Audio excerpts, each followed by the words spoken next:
What's up, you guys? Welcome to another episode of Lightshare Labs.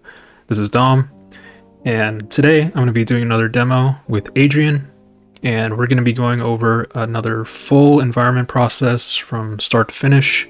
So, again, if you guys have any questions about this whole process, feel free to leave them down in the comment section below.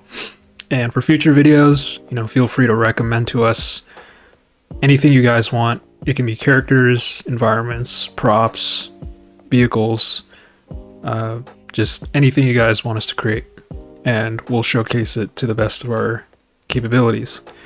So yeah, with that being said, hope you guys enjoy this one. Leave a like and subscribe for more of this type of content.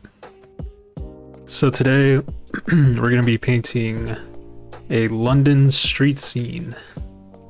It's like a gloomy day, nighttime, evening or so. I was super inspired by The Order 1886 for this scene. If you guys know that game, it's pretty dope. But this has that. It looks promising already. Thanks, man. So I'm basically taking this reference that I found somewhere in London, and I'm essentially expanding it to make it look more wider in scope. So it's not like a vertical composition, but I want to, maybe put some more elements on the sides, put some more characters in the foreground just to push the storytelling a bit. That's dope, dude. How do you come up with like the lighting idea? Like you already mentioned like your inspiration for this one, but was it like a particular type of lighting setting or something like that, or rather the theme, from the Order, like that time period or that type of buildings, architecture, mood? I don't know. So with lighting scenes, I typically will just look at the reference and see where those lamps, for instance, kind of reflect on those different surfaces. So of course, if it's like a more gloomy setting, the lighting is going to be a bit easier because we're just working with very limited light sources. So everything's going to be ambient light sources. It's not going to be natural lighting from the sun, since there is no sun. So we have to kind of do not too much guesswork, but see how the light hits the surfaces that it's near. So if you look at the lamps, you can see how they're only hitting like a certain spot on the walls there of the building. And then the lights from the cars and the bus, it kind of illuminates on the ground plane. It looks like there's also a rain or something that just fell. You know what I like a lot from these type of images, that the lighting, at least at nighttime in a city, it lights up the buildings from below, so the top of the buildings are kind of dark, and that makes a nice contrast with the sky behind them. So even though it's nighttime, it doesn't matter. It kind of follows the same principles as daylight, right, in painting and in entertainment design and all that stuff. Yeah. But the twist is this lighting that's kind of... are you gonna color this later? Yeah. Or this is just a black and white? Oh yeah. So okay, I'm basically cool. using the reference as the mood and the lighting too. So this is kind of like a simple scene where we're just taking a couple references and we're sort of mashing them together. In more complex scenes, I would probably take 4 or 5 more references to combine everything. But for this one, we're just going to keep it simple. I'm just going to kind of do like a study of the reference and then just expand on the idea a little bit. So yeah, I was asking about the color thing because it creates some nice contrast, because usually the city lights are warm, right, in color, so that gives you a lot of space to play with this color contrast between different tonalities across the image and all that stuff. So that's why I was like wondering if you were gonna put some color in there or not. Yeah, we need some color because Obviously, the black and white scene will look pretty cool, but I think pushing the color will add another dimension of mood and tonality and storytelling.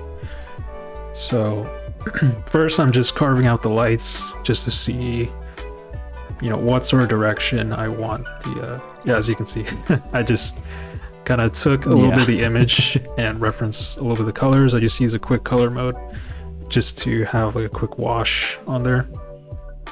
And then Was it color mode? Yeah, color mode on top of all the layers. Is that how you usually do it? Yeah. Like you start with like a black and white image, and then to bring up the color, you drop like some texture or something, and you use the color blend mode. Yeah. Okay. So what I'll do. Have you tried other blending modes? Yeah. So like overlay or I don't know. Soft light. Yeah. As I'm painting the scene, I'll kind of go with other blending modes with like a brush. So I'll just paint on top with like overlay or multiply or vivid light. I usually go across them until you know there's one that I like. You just have to see what looks cool, because oftentimes different blending modes will give you a cool effect depending on like what you select through, and you just kind of have to see for yourself, like build your intuition, like, oh, this looks pretty dope, so I'll keep this. It doesn't look good, okay, I'll just keep it normal. And then here, you know what I like a lot is this sorry to interrupt you, but the color isolation thing makes it look like, look here, maybe the sky and those buildings in the background are kind of bluish in tone, but sometimes when you just have pure gray, it appears to be cold in tone, you know, it looks like blue, right? Because it's like surrounded by all these warm tones and all that stuff. You don't even, it's funny how that works, you know.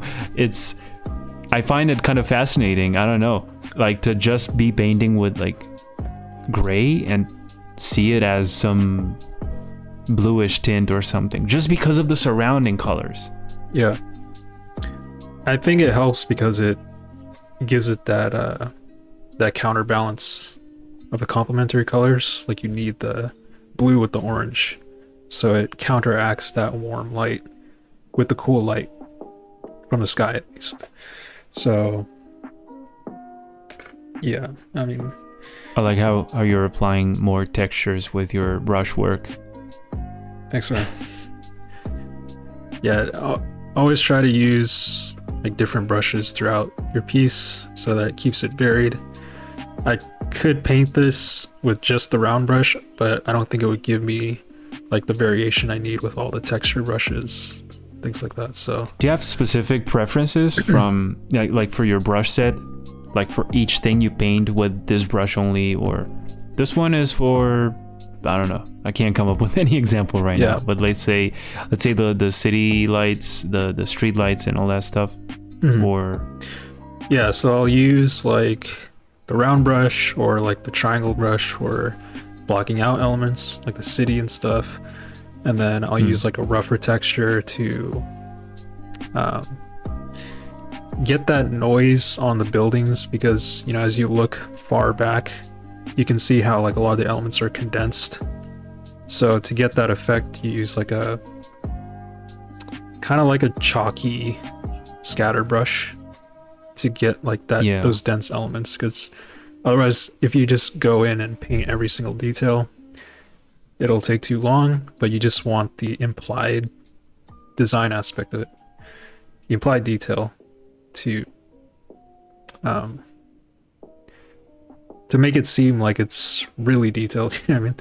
I don't know how to describe it. Yeah. You know what I like a lot is like your detail distribution technique where you kind of smudge out some stuff that are like outside of the focal point, or you know, all the texture the texture treatment that you use. Also, by the way, that effect, that filter thing,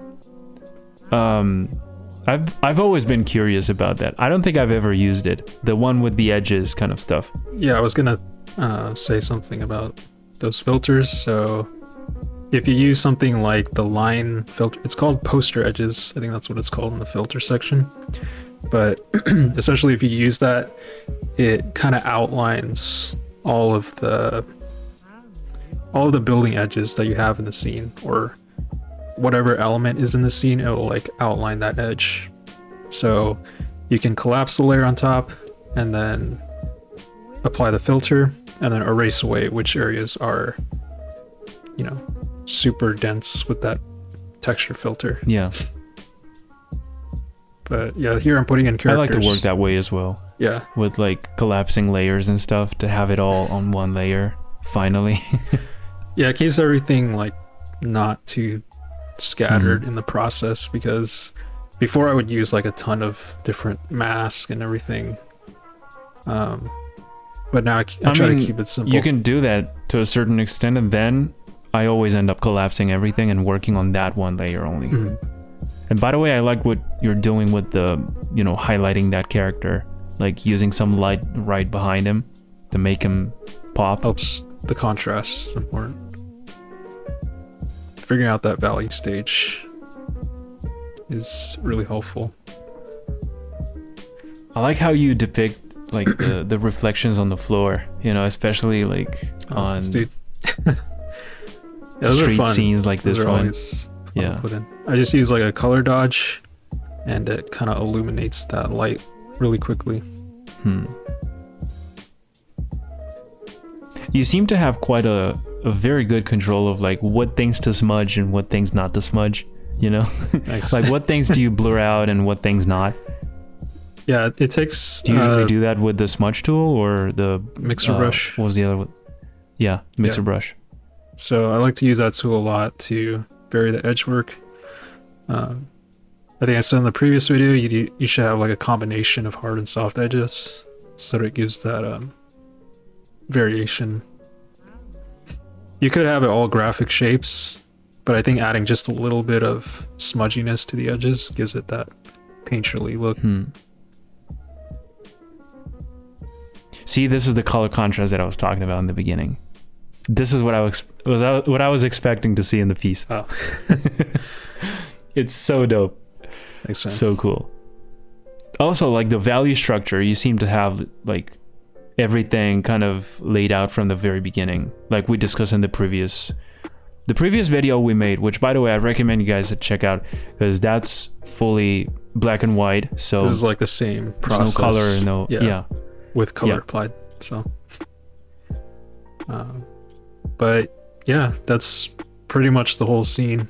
We pretty much wrap this up in about an hour runtime, and yeah, if you guys have any questions... That's pretty fast.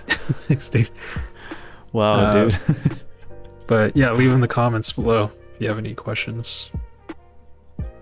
So, yeah. Yep. Thanks for watching. We'll see you guys in the next episode. And yeah, see you soon.